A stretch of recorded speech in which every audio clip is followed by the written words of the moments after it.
Bonjour, je vais vous présenter les objectifs de la formation notion de distance relationnelle.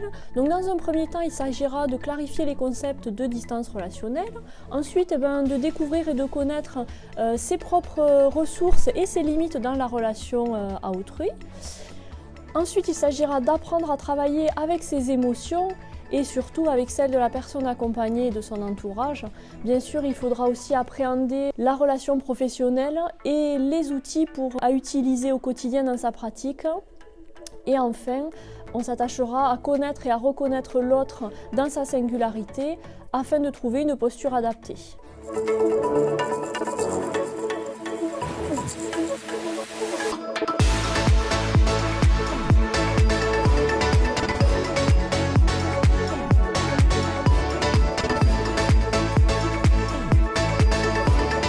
Lors de la formation, on va réapprofondir, expérimenter et mieux comprendre ce que sont les émotions, comment elles circulent en nous et comment on peut mieux les gérer dans la relation pour justement trouver cette distance, cette proximité la meilleure possible.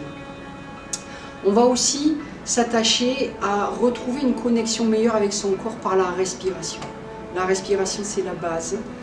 Et sans respiration consciente, une relation d'aide ne peut pas s'épauler vraiment en profondeur.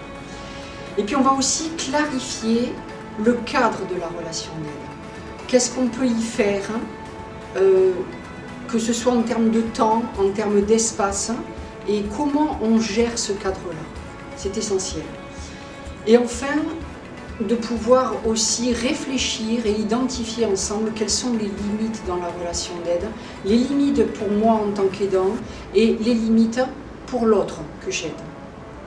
Avec ces éclairages et ces focus, ensemble, avec le groupe, on va construire justement cette définition et cette délimitation de la juste distance dans la relation d'aide. Tout ça autour de jeux, beaucoup de jeux, d'expérimentation de la communication à deux, à trois, à plusieurs, d'exercices en groupe et de réflexion évidemment en groupe plénière.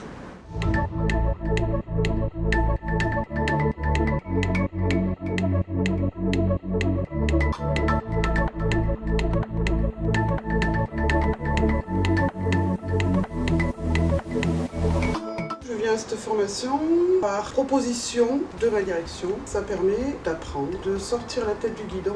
J'ai demandé cette formation parce que je suis au contact de personnes en situation de handicap et de polyhandicap, et donc je suis confronté au quotidien à être beaucoup en relation avec des personnes dont la communication peut être compliquée. Donc je trouvais ça enrichissant de réfléchir à ma posture face à ces personnes et comment mieux les accompagner et répondre à leurs besoins et leurs attentes au travers de cette formation.